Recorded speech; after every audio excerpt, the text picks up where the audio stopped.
expectativa em Brasília. A Câmara começa a decidir hoje à noite o destino do deputado afastado Eduardo Cunha, do PMDB do Rio. A reportagem é de Joconda Brasil.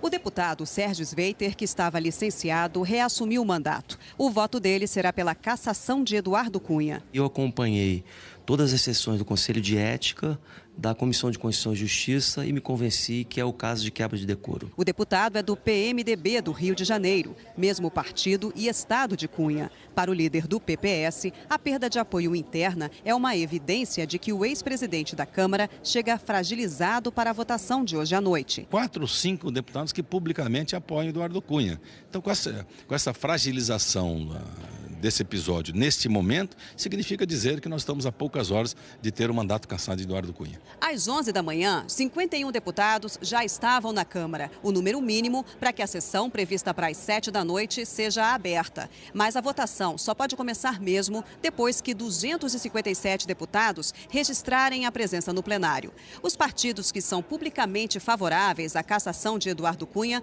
foram os únicos que cobraram o compromisso de presença hoje na votação. Os demais, como PTB, PP e PR, em que Cunha ainda encontra aliados, dizem que cassação de mandato é decisão de fórum íntimo, que não cabe orientação de voto, nem mesmo a cobrança de presença no plenário. E a sessão promete ser longa. Deputados, líderes de bancada, o próprio Eduardo Cunha, o advogado dele terão direito de fazer discursos. O relator, que preparou o parecer favorável à cassação, também vai se pronunciar.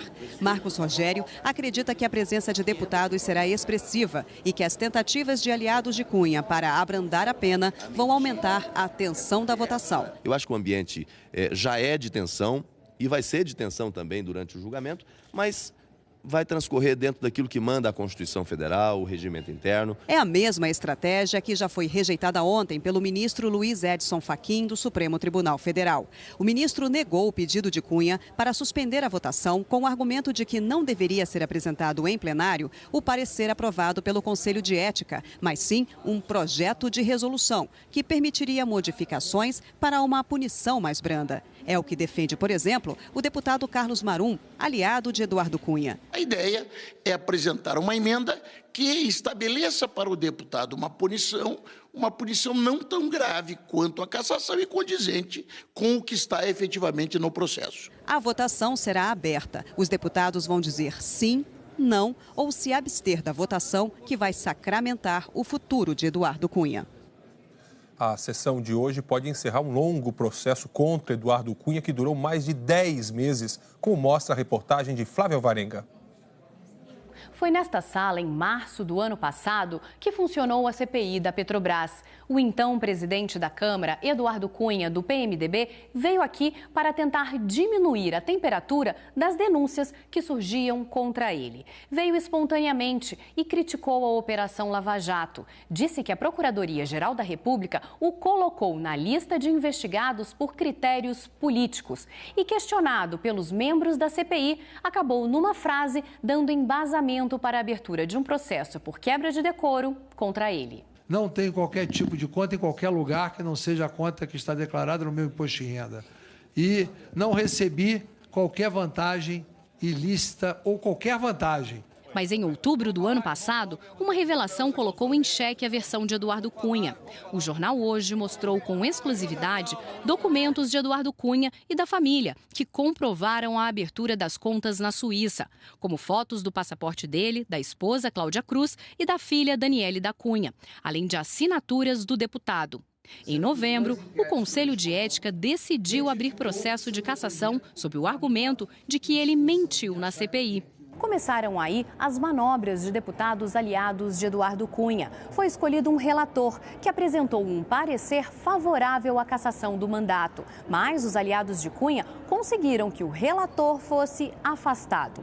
Assim, o processo teve que começar de novo e atrasou. Numa entrevista à TV Globo, Eduardo Cunha disse que as contas não eram dele, e sim de um trust, uma entidade jurídica para administrar bens no exterior. Eu sou o dono do dinheiro, não. Eu sou o usufrutário em vida nas condições determinadas. Em dezembro de 2015, o novo relator foi escolhido, o deputado Marcos Rogério, do Democratas. Os trabalhos também demoraram a engatar, com a tropa de Cunha sempre tentando dificultar o andamento do processo. Questão de ordem, formula o senhor, artigo 57, inciso 21, não é a mesma questão.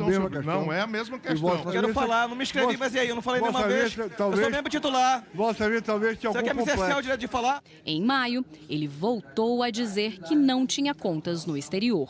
Não existe nenhum elemento de prova que eu seja titular, proprietário de patrimônio, dono da conta. O parecer favorável à cassação do mandato ficou pronto em junho. O deputado João Carlos Bacelar, aliado de Cunha, apresentou um relatório paralelo, pedindo uma pena menor, suspensão do mandato por 3 meses. A manobra não deu certo e, num placar apertado, por 11-9, os deputados do Conselho de Ética aprovaram o parecer que recomendava a perda do mandato, com até voto inesperado por Cunha de aliados. Quero votar sim com o relatório do deputado Marcos Rogério. Mais uma vez, Eduardo Cunha recorreu, desta vez na Comissão de Constituição e Justiça, alegando que a votação no Conselho de Ética não seguiu as regras da Câmara.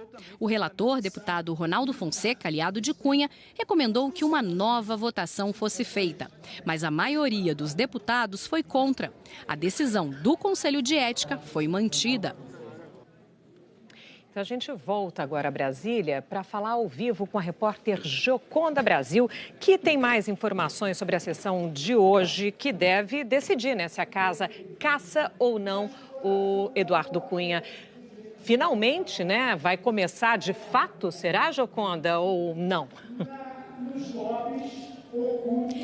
Sandra, boa tarde a você, boa tarde a todos. Nesse momento, 87 deputados registraram presença aqui na Câmara. A gente lembra que a sessão está marcada para as 7 da noite, mas esse número de 87 deputados, eles não necessariamente estão aqui no plenário, eles estão circulando pelos gabinetes, também em outras dependências. Esse número é bem acima da média para uma segunda-feira. Quem não apareceu aqui, no entanto, foi o presidente da Câmara, Rodrigo Maia. Ele teve compromissos fora aqui da casa pela manhã e agora, na hora do almoço, convocou os líderes dos partidos exatamente para um almoço na residência oficial. Maia tem dito a deputados que só pretende começar efetivamente a votação de cassação de Eduardo Cunha quando o quórum aqui no plenário estiver bem alto, quando a casa estiver cheia, na casa dos 400 deputados presentes aqui no plenário.